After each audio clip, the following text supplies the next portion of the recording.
Olá, amigos e amigas. Estamos começando então essa primeira live do ano de 2021.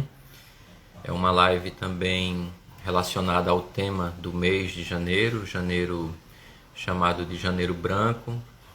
Esse mês que é um mês dedicado aos cuidados com a saúde mental, cuidado com o bem-estar mental. E se manter estável emocionalmente em um período como este é sempre um imenso desafio, e é este desafio que nós estamos enfrentando com essas algumas postagens e hoje com essa live trazendo aqui um tema que é de fundamental importância, o tema da ansiedade. Aqui ao lado, aqui no final tem uma imagem que você pode compartilhar essa live. Caso você considere que pode ser de importância para alguém, você encaminha. E assim a gente vai pautando essa conversa. Caso você tenha perguntas, pode deixar aqui.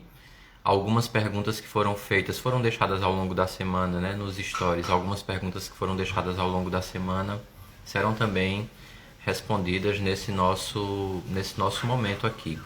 E como sempre, o que aqui é desenvolvido fica disponível no Instagram para ser consultado depois, para ser até compartilhado em algum momento.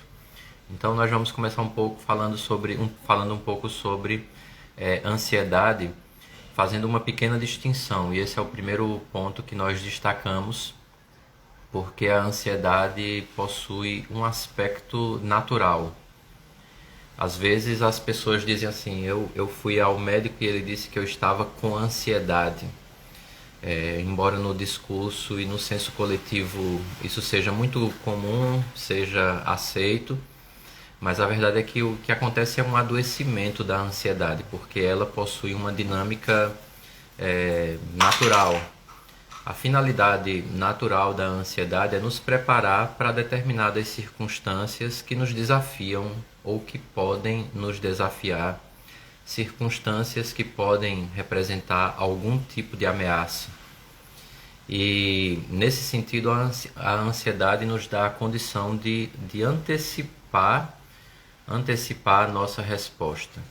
E aí, por exemplo, você vai fazer uma entrevista de emprego, você vai fazer uma apresentação de um trabalho. É muito normal que antes desse momento você se sinta ansioso, se sinta ansiosa. E com essa ansiedade que é natural, você se prepara e você tenta antecipar alguns desafios. Por exemplo, na entrevista de emprego, a ansiedade nos ajudaria a ter um senso de atenção um pouco mais ampliado para que a gente possa atravessar essa entrevista e tal.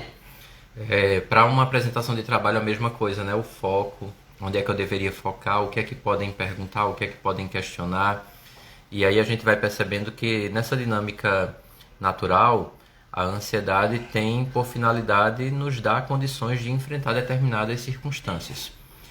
E o que acontece depois, e é o que chama a atenção, e é de fato o motivo desse nosso momento aqui, é o adoecimento da ansiedade. Por quê? Porque a ansiedade, como ela tem essa dinâmica natural e antecipa determinadas circunstâncias que vamos enfrentar, ela nos dá condição de antecipar determinadas circunstâncias, ela deve ter então uma validade. Ou seja, eu estou para fazer uma entrevista de emprego. Quando termina essa entrevista de emprego, eu devo sair da entrevista já aliviado, confortável. Devo sair já um pouco mais despreocupado, porque a preocupação que vem é, será que vai dar certo ou não? Pronto. Mas no momento que a pessoa sai da entrevista do emprego e sai pensando assim, não, mas a pessoa que estava me entrevistando olhou muito para a roupa que eu estava vestindo, perguntou muito sobre tal assunto. Então, quando você começa a pegar aquilo que era a realidade desafiadora e prolonga ao longo do tempo, aí a gente vai percebendo um tipo de adoecimento da ansiedade, que em si é algo natural. Então perceba que a gente precisa nesse primeiro momento fazer uma distinção entre uma dimensão natural da ansiedade e uma dimensão adoecida. Então quando você vai procurar uma ajuda médica e escuta dizer assim, você está com ansiedade, entenda que a pessoa que falou isso está se referindo ao adoecimento da ansiedade, é um aspecto adoecido da ansiedade. Então, nesse sentido, a ansiedade é algo que naturalmente nos acompanha e que, se ela adoece, é que precisa ser melhor acompanhada, melhor tratada, melhor compreendida, para que a gente possa ter uma resposta mais ampla, para que essa pessoa possa ter uma vida mais harmoniosa, né? E quando a gente fala de harmonia, está falando de bem-estar. E a gente compreende bem-estar como esse equilíbrio entre instâncias físicas, instâncias mentais e instâncias relacionais. Relações de trabalho, relações de família, relações de escola, relações religiosas. A pessoa precisa estar harmonizada com todas essas instâncias que fazem parte da sua constituição pessoal. É importante destacar que, no caso brasileiro, 9% da população sofre de transtorno ansioso, de algum transtorno ansioso. E hoje a gente está falando de ansiedade, mas é preciso destacar também que o Brasil também possui altas taxas de depressão. Então, ansiedade e depressão são instâncias de adoecimento muito presentes no Brasil. De fato, o Brasil é o país mais ansioso do mundo. 9% da população tem algum transtorno ansioso. Tem uma pergunta aqui do Rosil: existe algum aspecto positivo da ansiedade? Existe sim. Basicamente quando eu falei sobre essa perspectiva natural da ansiedade. Ou seja, você vai apresentar uma dissertação de mestrado, você senta com o seu texto, com a sua dissertação, e começa a examinar o texto, começa a ver as possíveis brechas do seu trabalho e começa a imaginar assim, tal professor vai perguntar sobre isso. Então você começa a antecipar uma resposta a uma possível pergunta. Agora é interessante perceber que essa antecipação não causa mal-estar. É por isso que a gente está falando de uma dinâmica natural da ansiedade. Enquanto ela está na sua estrutura que é natural, ela é positiva para garantir justamente que a gente consiga se impor socialmente. E quando eu falo de imposição social, é no sentido de alcançar um lugar estável do ponto de vista social. Eu possa ter relações saudáveis, relações estáveis, que eu não me sinta ameaçado nas relações com os meus amigos, nas relações com o meu trabalho, nas relações com a faculdade, nem nas relações com o divino, né? Então a ansiedade tem esse aspecto positivo, sim, quando ela está ainda nesse porte que lhe é natural e me dá a capacidade de antecipar ameaças. Por exemplo, quando eu falei da dissertação do mestrado, mas também é a mesma estrutura para uma entrevista de emprego. Então essa preocupação anterior, ela me garante um foco para enfrentar o que se aproxima, né? O entrevistador ou a prova do trabalho. Então, nesse sentido, a gente está caminhando numa linha natural. O problema é quando esse objeto, que é o objeto que eu entendo como desafiador, ele se prolonga para além do tempo. Por exemplo, você vai apresentar sua dissertação de mestrado amanhã e você sai da defesa do seu mestrado preocupado com a reação dos professores. Sim, mas você já saiu com a aprovação e tudo, mas você sai focado em reações.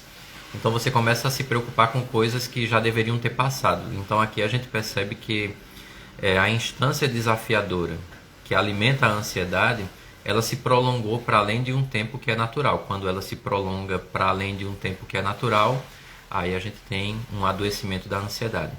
Esse ficar alerta é justamente o que garante que a gente chegou a esse patamar evolutivo, né? Tem estudos que falam sobre a ansiedade dizendo que ela garante esse processo de evolução. Se não existisse essa ansiedade, o ser humano não teria evoluído, né? Teria sido presa mais fácil de algumas instâncias naturais ou de convivência, né? Então ela tem essa dinâmica natural. Na sua dinâmica natural, ela é positiva, porque me ajuda a focar em determinado desafio e me preparar para enfrentá-lo. Pronto. Então é muito simples para a gente entender essa passagem. Quando eu tenho uma realidade que é desafiadora, eu vou ficar ansioso. Quando essa realidade passou, então eu não vou mais ficar ansioso. Então, se isso acontece, a minha ansiedade está no campo natural. Se a ameaça ou aquilo que eu entendo como desafiador se prolongou para além do tempo que lhe é próprio, então a minha ansiedade começa a dar indícios de um adoecimento. É um estado, alguns chamam de estado vigil, né, que é o estado de vigilância constante, né, como se tudo fosse ameaçador. E é aqui que reside o perigo da ansiedade, né? Quando eu vejo que tudo se torna um tipo de ameaça. Feita essa pequena distinção entre a ansiedade no campo natural e no campo adoecido, aí vem um outro ponto que é justamente o que pode causar ansiedade adoecida, né? O que pode adoecer a ansiedade. E são vários fatores. Tem um debate interessante porque em alguns estudos falam de fatores genéticos, mas quando falam de fatores genéticos a gente vai entender que essa dinâmica genética de um adoecimento tem a ver com o histórico de transtorno de ansiedade na família. Então eu particularmente tenho uma resistência a esse termo, porque eu prefiro colocar fatores ambientais, de relações. Por exemplo, se você cresce num lar que tem adultos ansiosos, então muito provavelmente a sua ansiedade caminhará pelo adoecimento, ou seja, os adultos irão causar possivelmente um adoecimento na ansiedade das crianças que estão por ali. Por quê? Porque eles vão construir esse ambiente a partir dessa atmosfera de uma ansiedade adoecida. Então, alguns vão chamar de fatores genéticos. Eu prefiro fatores ambientais porque tem a ver com o histórico de adoecimento ansioso nas relações familiares. É o pai, é a mãe, é um tio, é um irmão mais velho que sofre de ansiedade, transtorno de ansiedade generalizada, por exemplo. Então, isso vai gerando uma atmosfera ansiosa para todo mundo que convive ali. Então, quando eu falo sobre esses fatores ambientais, eu já respondi uma das perguntas que apareceram ali durante a semana, que era justamente se existia essa dinâmica genética, né? Em vários lugares você vai encontrar com esse nome, mas eu particularmente prefiro a expressão fatores ambientais, porque tem a ver com as relações intrafamiliares. Aí outro fator que pode causar um adoecimento da ansiedade são os traumas. Por exemplo, a perda de alguém querido, ou um acidente. É muito comum, por exemplo, que pessoas que sofram acidentes de automóveis tenham dificuldade no início para voltar a dirigir.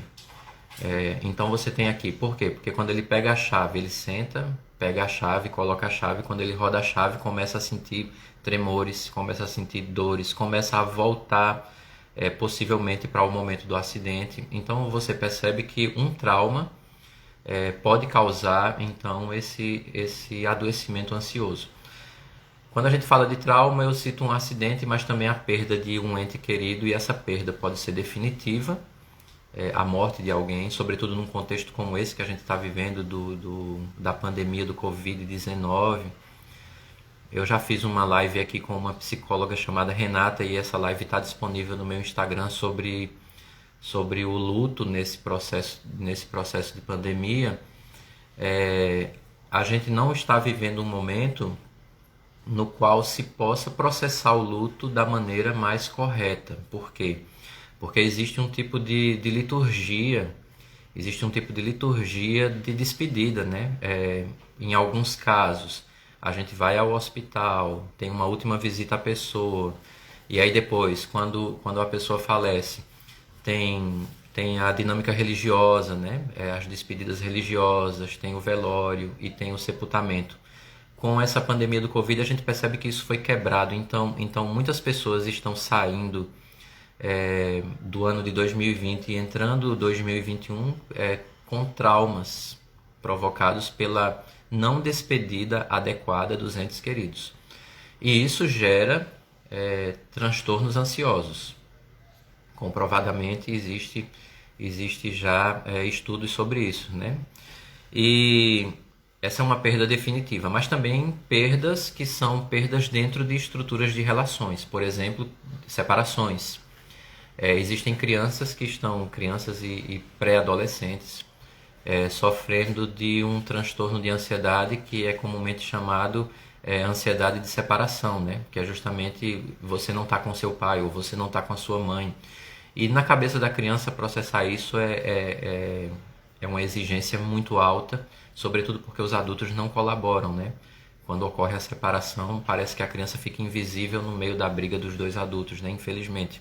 Então, um trauma pode ser um fator a desencadear o adoecimento ansioso. Problemas de infância, por exemplo, acontece muito com os jovens que estão se preparando para o Enem, porque existe um nível de cobrança que vem da infância e existem algumas limitações que foram impostas na educação. Aquele menino ou aquela menina que tem dificuldade de apresentar um trabalho até hoje, porque na infância foi severamente corrigido por um professor ou foi alvo de zombaria dos amiguinhos de escola. Então, problemas de educação, de infância no contexto educacional também podem gerar transtornos ansiosos. Mas problemas mais sérios dentro da estrutura de infância. Relações nas quais a criança tem uma criança e chega uma segunda criança. E aí os adultos, por alguma razão, não conseguem equilibrar essa atenção e a criança mais velha tende a entender que precisa construir a sua presença. Então é alguém que vai precisar sempre estar chamando a atenção. Basicamente, essa criança vai passar para a adolescência e para o mundo adulto com a mesma perspectiva, né? Aparece aqui algum comentário, eu vou falar aqui.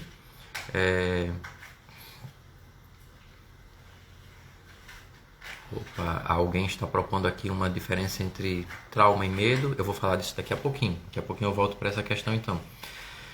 Doenças físicas podem também desencadear problemas ansiosos. Por quê? Porque você vive, dependendo de qual seja a limitação física, você vive num grau de estresse elevado, vive num grau de cobrança elevado. Problemas cardíacos também podem alimentar transtornos ansiosos, até porque quando a gente for falar um pouquinho mais adiante, alguns dos sintomas ansiosos, né, sintomas físicos, parecem muito com sintomas de ataque cardíaco. É bem interessante a gente perceber isso. Doenças hormonais também podem desencadear crises ansiosas, problemas respiratórios e aí abuso de drogas. E quando a gente fala de abuso de drogas, a gente está falando álcool, cigarro, mas também está falando de remédios, porque vale lembrar que o Brasil é um dos países com o maior consumo indevido de medicação psiquiátrica, né? É aquela história assim, eu estou sem conseguir dormir. Aí alguém diz, o amigo do meu amigo toma tal remédio, consiga um comprimido para mim, aí a pessoa vai lá e consegue. Então a gente tem essa dinâmica perigosa de automedicação. Uma medicação que deveria ser prescrita medicamente, ela é conseguida por meios ilícitos, né? E aí é interessante porque quando a gente fala de Brasil nesse sentido, a gente percebe assim, as pessoas têm medo do psiquiatra porque dizem assim, não, eu não quero ficar dependente do remédio. Mas ao mesmo tempo essas pessoas que têm medo de ficar dependente do remédio consomem remédio por conta própria, sem saber ou sem atentar para o fato de que esse consumo inadequado ou inapropriado de medicação psiquiátrica é o fator que vai causar dependência. Até porque quando você está medicado por um psiquiatra, tem um acompanhamento, tem as visitas que você faz constantemente, tem necessárias revisões da medicação, então não corre esse risco de dependência, né? Agora, claro que aqui é uma questão que a gente não vai abrir, só vai mencionar, vai de pessoa para pessoa o tempo que você vai passar necessitando de um apoio medicamentoso. Então isso aqui é um fator a ser levado em conta. Quando a gente fala sobre diferença, uma diferença possível, que foi alguma coisa que comentaram aqui, é sobre uma diferença possível entre medo e trauma. Como é que eu vou fazer essa distinção? A distinção é de uma maneira muito objetiva, é a seguinte. O trauma tem a ver com algo que já aconteceu e eu tenho medo de que ele se repita.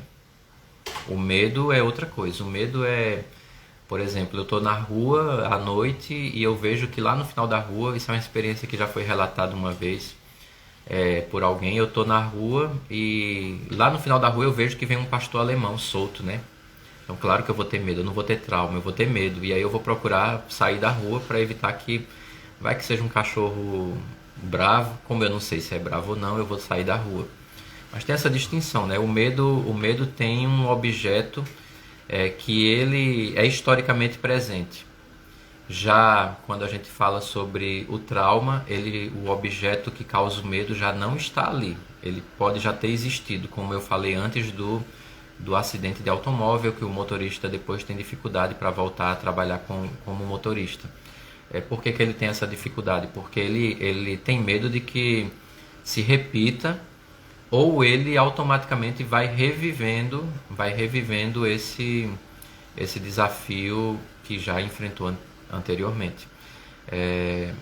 Então a gente percebe que uma distinção entre trauma e medo seria essa, basicamente seria essa. O trauma eu já não vejo o objeto que causa aquela ameaça, embora ele tenha existido em algum momento, mas no presente ele não está agindo, ele não está aqui. Já o medo não, o medo eu estou vendo o objeto que causa. Passando então agora para os sintomas, quando a gente fala de sintomas ansiosos, alguém colocou aqui que está travando, vocês estão me vendo, me ouvindo bem, direitinho, está funcionando direitinho, deixa eu ver aqui. Os sinais aqui estão funcionando direitinho. Queria que colocassem aí uma mãozinha se estiverem vendo direitinho, porque se não tiverem aí eu desconecto e volto. Vamos lá então. Pode seguir. Pronto, então vamos seguir. Quando a gente fala da ordem de sintomas, os sintomas dessa ansiedade adoecida, eles vão ter duas... ainda bem que voltou, pronto. Quando a gente fala sobre uma ansiedade adoecida, a gente vai perceber que ela tem dois formatos, né? Duas vias. Uma de ordem física e a outra de ordem psíquica. E aí é interessante perceber que às vezes a pessoa não consegue identificar que está sofrendo de algum transtorno ansioso porque está sofrendo os sintomas físicos. Ela dá atenção aos sintomas físicos achando que esses sintomas de ordem física demonstram um adoecimento físico, quando na verdade não, é um adoecimento ansioso. E aí os sintomas de ordens físicas são amplos. Os sintomas físicos podem ser respiratórios e aí o que se destaca é um descontrole de respiração.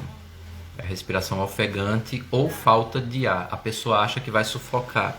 E aí você imagina como isso se tornou poderoso em um contexto como esse de Covid-19. Por quê? Porque Covid-19 tem um foco respiratório, de adoecimento respiratório. A ansiedade tem um sintoma também de descompasso respiratório. Então várias pessoas passaram por esse desencontro, né, de achar que era uma crise ansiosa e já caminham para o Covid, né, na percepção dela. Então, quando isso acontece, você joga gasolina no fogo da ansiedade, né, porque você acha que, além da ansiedade, é uma outra coisa que você está vivendo, uma outra coisa muito perigosa, justamente, que é o caso do Covid-19. Uma outra coisa, a pessoa sempre relata isso, né, que tem dificuldades de manter uma respiração equilibrada. Uma outra coisa que aparece são dores no peito e palpitações, né? A pessoa acha que não vai conseguir respirar e algumas pessoas alegam que não conseguem respirar por conta da dor que sente no peito. E essa dor que sente no peito, muitos vão dizer assim, olha, começou com uma dor no peito e depois eu senti o meu braço adormecer. E aí a gente percebe aquilo que a gente falou sobre um sintoma que parece um sintoma cardíaco. E aí é interessante ter o devido cuidado, porque eu já atendi pessoas que passaram mal, sentiram fortes dores no peito, sentiram o braço esquerdo adormecer, as pontas dos dedos adormecerem, foram para o hospital achando que era um infarto. Quando chegou lá, o médico disse, não, o que você está tendo é uma crise ansiosa. E aí é bem interessante porque você precisa fazer essa separação, porque se você não fizer, você acha que é um problema quando na verdade é outro. Mas eu também já acompanhei pessoas que tinham de fato um problema cardíaco e achava que era um problema ansioso. Então, é uma coisa que eu tenho para dizer sobre esse sintoma é que se isso é uma constante, quando a pessoa chega lá na clínica e diz para mim que o seu sintoma basicamente é esse, de dores no peito, dormência e tal, eu digo, então vamos começar aqui por um cardio, né? Vamos ao cardiologista. Dependendo do que ele disser, a gente abre aqui uma outra via de acompanhamento. Então tem isso aqui para gente pensar. A fala acelerada, né? A pessoa tem uma fala acelerada. Sensação de tremor, vontade de roer unhas também é possível, mas o tremor é muito comum. Agitação de pernas e braços, tensão muscular, tontura e sensação de desmaio. Em alguns casos, enjoo e vômito. E uma variação de humor que torna a pessoa que é bem calma, na pessoa bem irritada, né? Enxaquecas, boca seca e hipersensibilidade de paladar. Isso aqui são variedades de sintomas físicos. Um outro que fecha essa dinâmica de aspecto físico é a insônia. Inclusive alguns chamam isso de ansiedade noturna, né? Você passa o dia todo nas suas atividades, mas quando é à noite, que é hora de parar, você não consegue parar e não consegue dormir, então vira noites. E aqui uma coisa que eu costumo dizer a todo mundo que eu acompanho é o seguinte: se a ansiedade conseguir quebrar a sua rotina de sono, ela se instala de maneira muito perigosa, porque a gente vai falar daqui a pouquinho sobre os vários transtornos ansiosos, né?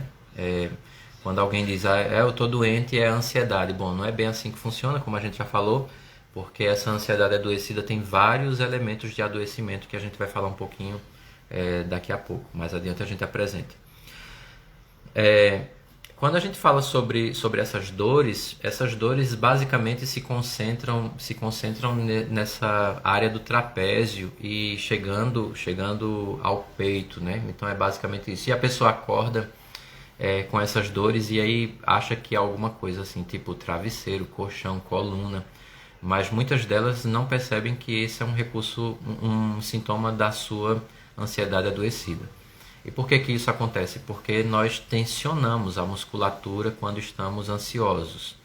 Então, se a pessoa deita e sente essas dores todas, na hora que deita ela sente, então é um sinal de que o seu dia é um dia carregado de preocupações, de desafios e que podem adoecer a sua ansiedade, né? Transformar a ansiedade num tipo de transtorno, como a gente vai ver adiante. Na outra ordem de sintomas, a gente tem os sintomas psicológicos. E aí o primeiro deles é uma preocupação excessiva. E quando a gente fala de preocupação excessiva, é um pensar catastrófico. Não é só uma preocupação com o futuro, mas é uma preocupação porque você entende que o futuro vai ser ruim. Então é aqui que se encontra essa dinâmica de uma preocupação excessiva como sintoma psicológico de um adoecimento ansioso. A pessoa está preocupada com alguma coisa ali porque na leitura que ela faz, na forma como ela entende aquela coisa, vai ser muito ruim. Vai ser algo muito ruim que vai acontecer. Então perceba que esse nível de preocupação aí, ela exige uma força muito grande da pessoa para que ela se mantenha numa posição estratégica de preparação para ameaça e tal. Então tende a ser muito desgastante. Dificuldade de concentração para tarefas básicas, inclusive para tarefas que você sempre costumou fazer e de repente você começa a perceber que não tem mais a concentração suficiente para dar conta desse desafio que aparece aqui. Nervosismo excessivo, porque uma coisa é você ficar um pouco nervoso porque vai apresentar um trabalho, outra coisa é você ficar tão nervoso a ponto de não conseguir apresentar. E aí com essa fala eu vou responder uma pergunta que foi feita, foi deixada ali nos stories, que é a seguinte: quando é que eu preciso de ajuda para trabalhar a ansiedade? Então a resposta é quando o seu nível ansioso começa a atrapalhar o seu cotidiano, é hora de buscar ajuda. Pronto. Então se você tem um trabalho que você desenvolve com muita facilidade e tal, e você percebe que já faz um tempo que você começa a se preocupar excessivamente negativando o trabalho, começa a ter dificuldades de concentração para exercer o trabalho, começa a ficar nervoso ou nervosa em relação ao trabalho e começa a ter um medo constante, então é hora de você procurar um tipo de ajuda. Quando a gente fala sobre sintomas psicológicos, e a gente destaca esse medo constante, tem situações que estão vinculadas com ambientes de trabalho que a pessoa já vai dormir, a pessoa passa um dia bem, passa o domingo sossegada, tal. Quando vai dormir no domingo à noite já começa a se preocupar, mas amanhã eu vou ter que voltar para o trabalho. E aí tem aquela noite pesada e acorda com medo de ir para o trabalho. Bom, quando você não... E aqui é outra questão, né? Outro ponto para a gente refletir. Quando você não sente mais prazer nesse trabalho, você vai fazer o trabalho de maneira forçada, então você está alimentando aqui um adoecimento, que a gente está falando hoje de ansiedade, mas pode caminhar para outras coisas, né? Síndrome de burnout e depressão podem todas caminhar a partir dessa insatisfação profunda com o seu ambiente de trabalho. Uma sensação que a gente deve destacar como sintoma psicológico é a sensação de que a pessoa vai perder o controle ou que algo muito ruim vai acontecer. Você se imagina no trabalho e imagina que vai passar mal quando estiver trabalhando. Pronto. E aí quais são uma coisa que eu digo para as pessoas é assim, você precisa colocar dúvidas nas suas certezas, né? Quando o assunto é ansiedade, eu preciso colocar dúvidas nas minhas certezas, né? O pensamento é algo ruim vai acontecer. Então a dúvida que eu jogo é qual seria a coisa ruim que pode acontecer aqui? E aí se eu achar uma resposta eu vou dizer por que isso aconteceria? Então com as perguntas que eu vou apresentando, eu vou poder sair desse emaranhado de pensamentos negativos, né? E aí um outro fator que se destaca é um desequilíbrio de pensamentos. Quando a gente fala de desequilíbrio de pensamentos, a gente está alertando para o fato de que o pensamento pode não estar contextualizado. Ou seja, eu posso estar me alimentando de um pensamento que não se sustentaria na realidade. Então não existe uma fórmula melhor do que essa, né? Confrontar o que você está pensando com a realidade onde você vive. Então, se você confronta e o pensamento não resiste, então é um sinal de que você está construindo uma atmosfera ansiosa. Daqui a pouco eu vou falar sobre essa construção, porque é aqui que entra a dinâmica de ajuda, né? Vocês que entraram aqui, caso queiram deixar sua perguntinha aqui nesse espaço do comentário, podem ir deixando, ou a sua experiência com a ansiedade, com essa luta contra a ansiedade. A gente vai partilhando aqui essas experiências. Mas enquanto isso eu vou aqui falando, caso apareça algum comentário ou pergunta, eu vou para lá e a gente vai construindo juntos esse momento. Basicamente existem 5 tipos de adoecimentos ansiosos, né? 5 tipos. E é claro que a gente fala de 5 tipos para a gente entender um pouquinho, mas existem subdivisões ali que a gente não vai explorar porque o tempo aqui é curto e também porque essa é uma conversa só para a gente se situar. Um tipo que eu quero destacar é o transtorno de ansiedade generalizada, né? Esse aqui é interessante porque o que é o transtorno de ansiedade generalizada? É uma combinação de uma preocupação excessiva com um estresse recorrente. Ou seja, ela é resultado de um ambiente profundamente desequilibrado entre preocupações e níveis elevados de estresse. E a ansiedade generalizada interfere diretamente na rotina da pessoa. Em algumas situações que eu já acompanhei, a pessoa não conseguia sequer sair de casa. Era uma dificuldade começar o acompanhamento da pessoa porque ela não queria sair de casa. Porque se você perguntasse para ela por que ela não queria sair de casa, era porque tem alguém na rua que está me vigiando. Tem um carro parado na frente da minha casa. Então a pessoa começa a projetar uma instância poderosa de medo, né? Então perceba que essa generalização da ansiedade é o seguinte: tudo se tornou ameaçador. E tudo se tornou ameaçador a tal ponto que eu não consigo reagir. Então é aqui que a gente percebe uma generalização de ansiedade, né? Que vai mexer diretamente com a constância da sua rotina. Por isso que esse tipo de transtorno ansioso, o seu enfrentamento se dá por uma via dupla, né, de medicação e terapia. Um outro transtorno que eu destaco é o transtorno do pânico, né, a síndrome do pânico, como é chamada comumente, né. Basicamente, duas ideias circulam aqui em torno da síndrome do pânico. Eu vou perder o controle e vou morrer. Então é aqui que a gente encontra isso. Aqui tem um comentário da Viviane. Viviane, seja bem-vinda. Ela está dizendo que era tão ansiosa que achava que toda vez que ia sair de casa iria passar mal. Veja, é interessante porque a gente vai percebendo aqui uma ameaça possível, né? Eu vou passar mal.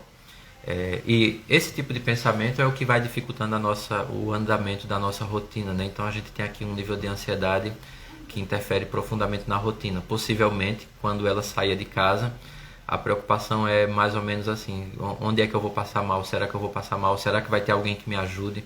Então veja que um pensamento negativado, um pensamento negativado sai puxando outros, de modo que eu construo o ambiente propício para passar mal. Então é assim que a ansiedade vai interferindo na nossa construção ou elaboração de rotina. E é justamente, né?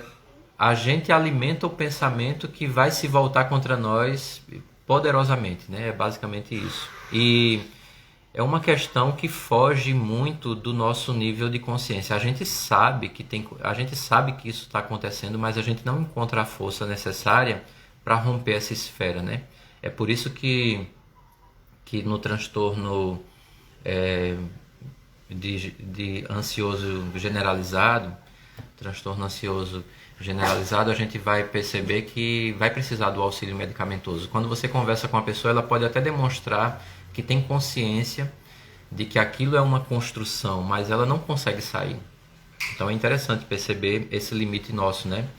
E aí, claro, o auxílio medicamentoso para que a gente possa ter um controle melhor e construir uma consciência mais livre dessas barreiras e coloque tudo sob controle.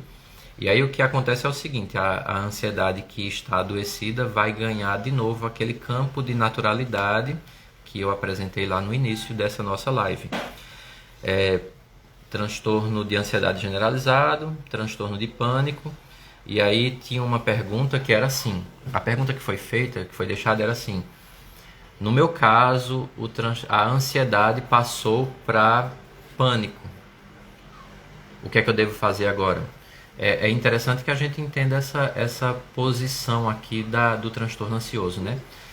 A síndrome de pânico é um transtorno ansioso. Ela está inclusa ali na linha de adoecimentos da ansiedade.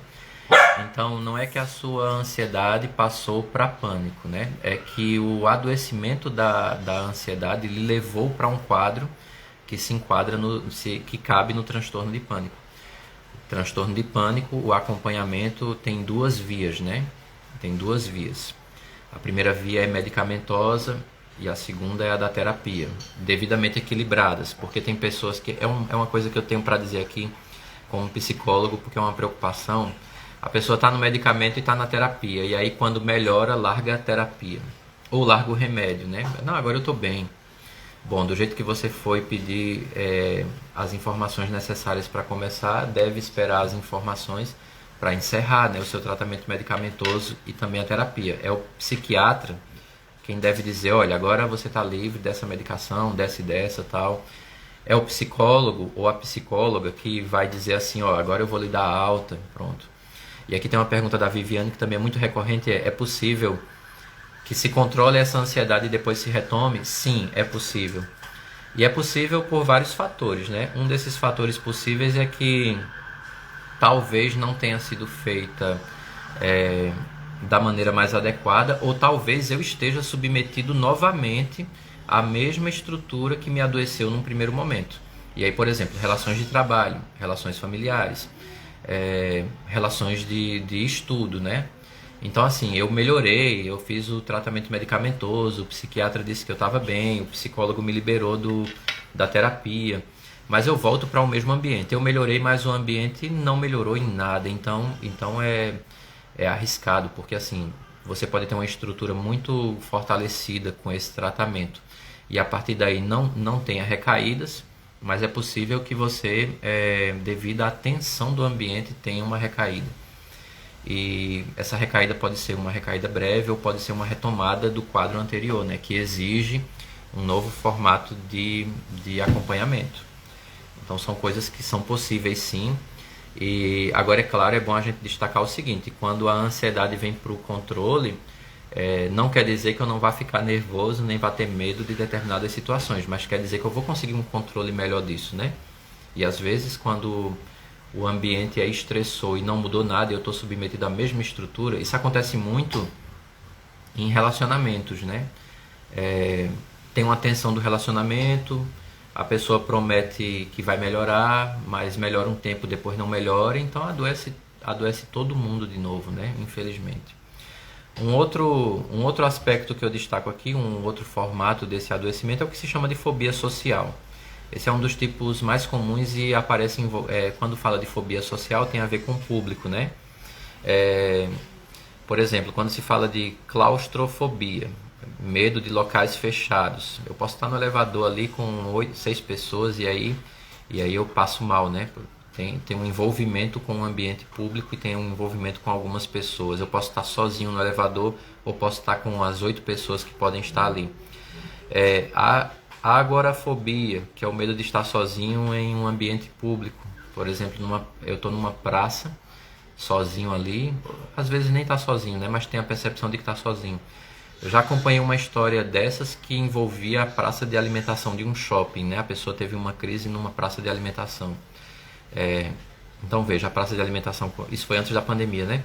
Todo aquele movimento que a gente sabe que tem, tudo, aquela conversa, um som, porque tem alguém cantando, e a pessoa passou mal pela percepção de que mesmo com uma multidão estava só, né? Então veja que são situações que fogem, que tiram a pessoa desse seu contexto. E aí um quarto tipo é o que a gente chama de TOC, né? Transtorno obsessivo compulsivo, tem vários formatos. Pode aparecer como um tipo de culpa, né? É um tipo de supressão da culpa, ou um tipo das sensações que a pessoa tem de vazio, ela preenche com algumas coisas. Tem sido muito comum nesse modelo de sociedade que a gente alimenta, que o TOC se vire para aspectos de compra. São pessoas que perdem o controle de compras, ou pessoas que não conseguem controlar o dinheiro que tem, né? Então são situações que a pessoa diz: eu compro sem precisar, quando eu comprei me deu um prazer, quando eu cheguei em casa não sentia mais nada, né? Eu olhei e dizia: para que isso? Então veja que é para suprir uma sensação terrível de vazio, né? Como se chama TOC, ele é caracterizado por aspectos repetitivos, né? São atos que vão se repetindo constantemente. Eu usei esse exemplo aqui de uma compulsividade por compras, mas pode ser uma compulsividade por outras coisas, por sexo, por exemplo.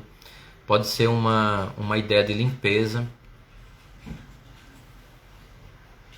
E nessa ideia de limpeza, a pessoa tem que estar limpando sempre a casa, ou tem que estar lavando sempre as mãos. E isso aqui se agravou muito nessa pandemia do Covid, porque um dos recursos de segurança tem a ver com uma limpeza das mãos e do ambiente e tal.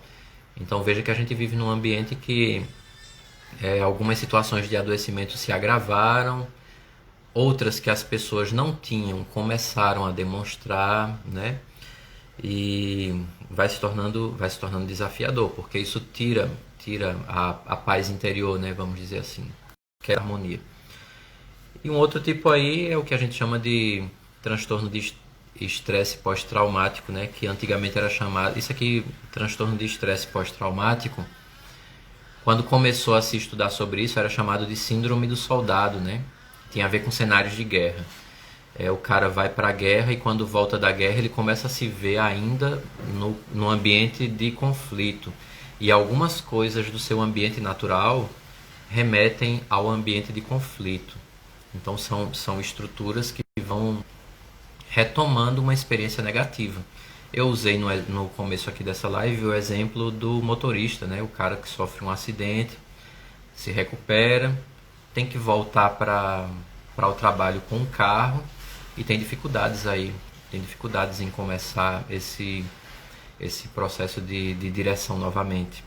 E é um desafio, por quê? Porque ele está sempre voltando para o momento onde algo se quebrou.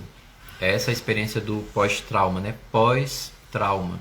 Tem um trauma e depois desse trauma, o que se constrói depois sempre me leva de volta para ele, né? Sempre me leva de volta para ele. Eu estou sempre... É como se a pessoa tivesse presa no mesmo momento, né? Passou 10 anos, mas ela volta para aquele momento onde algo muito importante se desmantelou, né? Então é importante que a gente veja isso daí. Feita essa pequena apresentação, agora eu queria falar sobre alguns formatos de enfrentamento, né? Para que a gente possa ter esse controle. Tem situações de ansiedade que está um pouco adoecida, que a gente consegue equacionar a situação com a terapia. Apenas a terapia consegue levar a pessoa de volta para um campo harmonioso. Tem situações que só a terapia não vai trazer o resultado esperado. Então tem a terapia, mas tem também o psiquiatra, né? Tem que ter o apoio psiquiátrico. Tem pessoas que vão logo no psicólogo, aí o psicólogo diz, você precisa de um auxílio psiquiátrico. Às vezes vai direto no psiquiatra e ele diz, esse medicamento e procura um psicólogo, né? Então se você percebe que desses sintomas que eu apresentei, físicos e psicológicos, e você percebe que a sua rotina está atrapalhada por conta disso, é interessante buscar ajuda, né? Esse tipo de ajuda. E aí você pode ir no psicólogo, pode ir no psiquiatra, porque assim, se você vai para o psiquiatra e ele percebe que é algo medicamentoso, ele vai passar a medicação e vai dizer, agora eu procuro o psicólogo porque agora é com a terapia. Se você vai no psicólogo e ele percebe que o trabalho vai precisar do psiquiatra, ele encaminha. Então é bem interessante que você perceba que por onde você começar, de um pode vir para o outro, né? Tem esse processo aqui. Agora tem algumas coisas que são muito pessoais e que podem nos ajudar nesse processo de controle, né? E o primeiro deles é o que eu chamo de rotina minimamente organizada.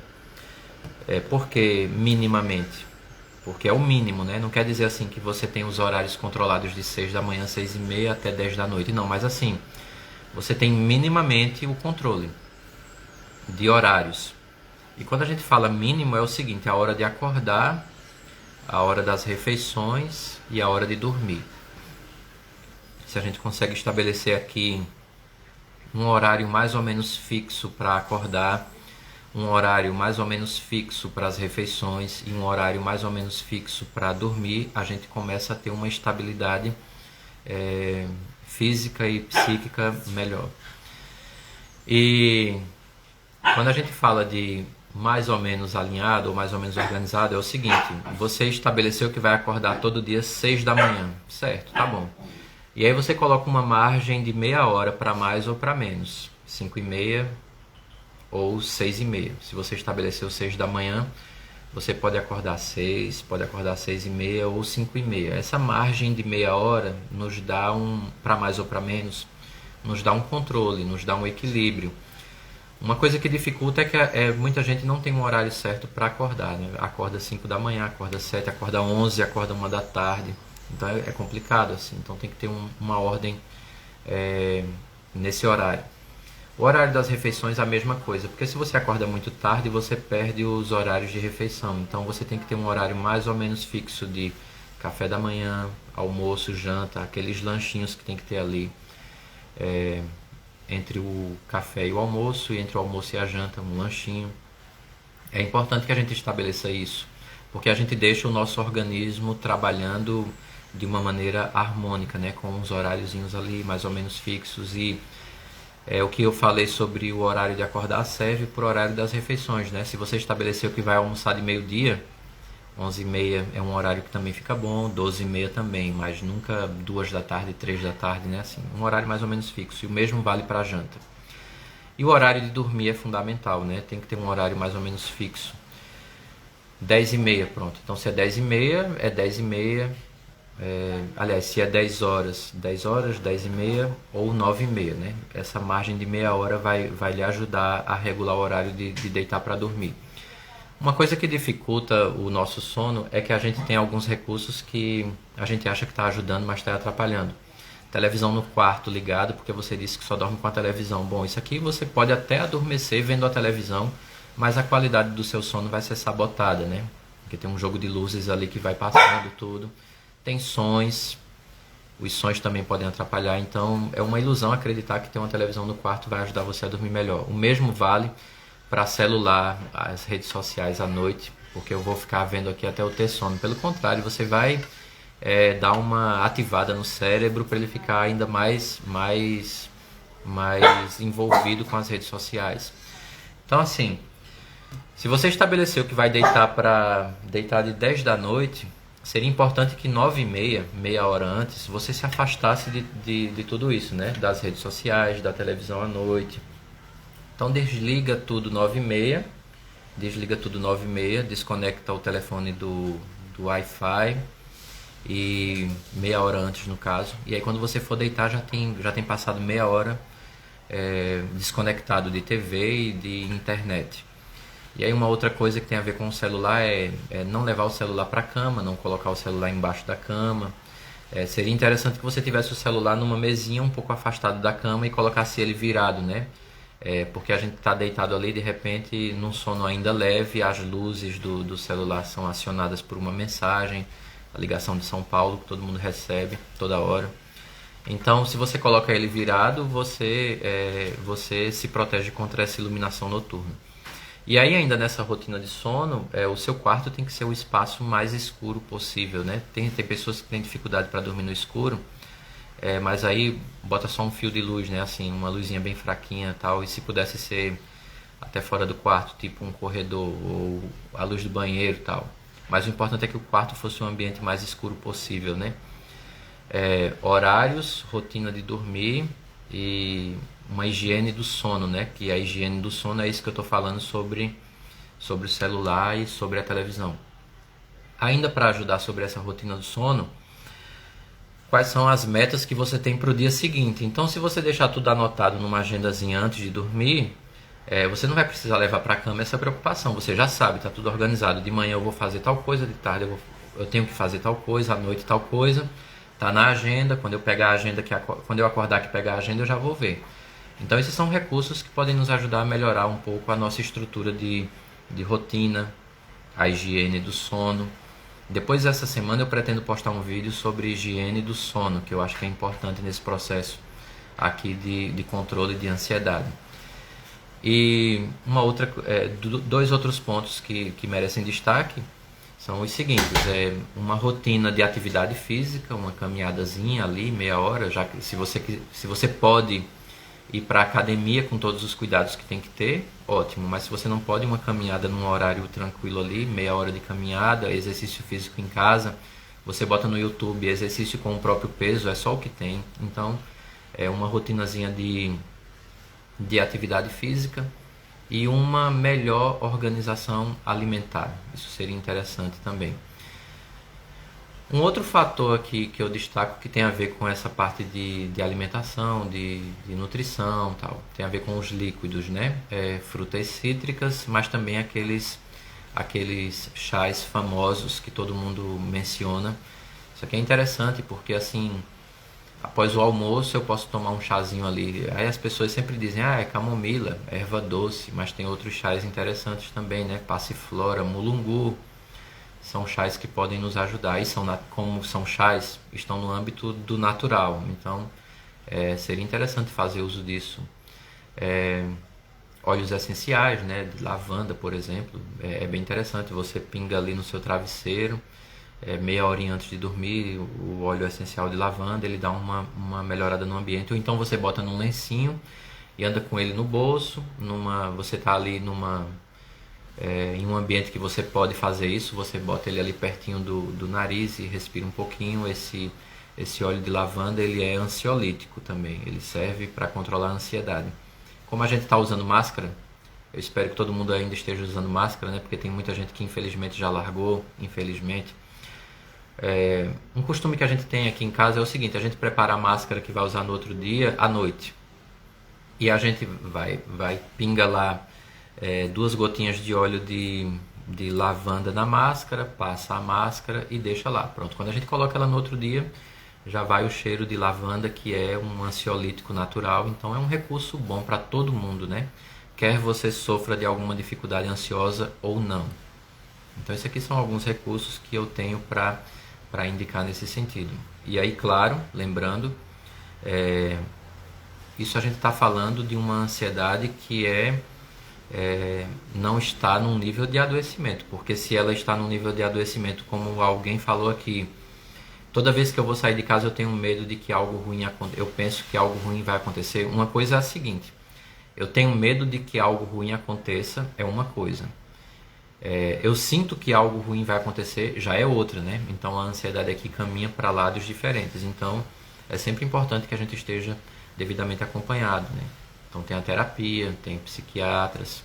Então terapia online, o Conselho de Psicologia liberou, então é um recurso bom porque você faz da sua casa, né? Então da comodidade do seu lar você tem acesso a um profissional que se organiza a partir de um horário que também é o seu.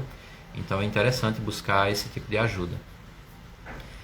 Com essas informações eu vou aqui encerrando essa nossa live, agradecendo a presença de todo mundo que por aqui passou, a presença de quem vai passar depois, porque tem um pessoal que vê depois, já que essa live vai estar disponível no meu Instagram. Se você perdeu, você volta lá e vê ela do comecinho e encaminha para alguém que você acha que vai ajudar. E uma outra coisa que eu me disponho é a seguinte: caso você perceba que tem alguma dificuldade ansiosa, você deixa um recadinho lá no meu direct e a gente vai conversando. E pelo menos aquele posicionamento do tipo, seria bom você ir logo no psiquiatra, ou seria bom você começar com a terapia. Isso aí, essa triagem primeira, eu me disponho a fazer para lhe ajudar ou ajudar alguém a quem você encaminhar essa nossa live. Então, minha gratidão a todo mundo que passou por aqui. Nos acompanha aqui nas redes sociais, porque nós estamos fazendo esse trabalho do Janeiro Branco. A partir dessa semana o assunto vai ser depressão, embora no meio da semana, lá para quarta-feira, eu vai estar postando um vídeo sobre higiene do sono. Então minha gratidão a todo mundo que passou por aqui. Um final de semana bem sossegado. Lembrando que se você vai ter que sair, lembre a máscara e o álcool. Quando eu uso a máscara eu estou deixando claro que eu cuido de mim e dos outros, né? Não é só de mim. Essa decisão da máscara não é algo pessoal, né? É coletivo, é em nome do bem coletivo. Então esses cuidados que a gente tem que ter. Se você vai precisar sair, lembre sempre desses cuidados, tal. Mas se você não tem para que sair, fique em casa, aproveite com a família, veja um filme, construa uma rotina mais familiar, desconecte um pouco da internet e vive esse momento aí com seus familiares. Qualquer coisa, você pode me chamar aqui pelo direct e na medida do possível a gente vai interagindo. Então meu abraço, minha gratidão, um final de semana bem sossegado e que sua saúde mental seja a sua prioridade.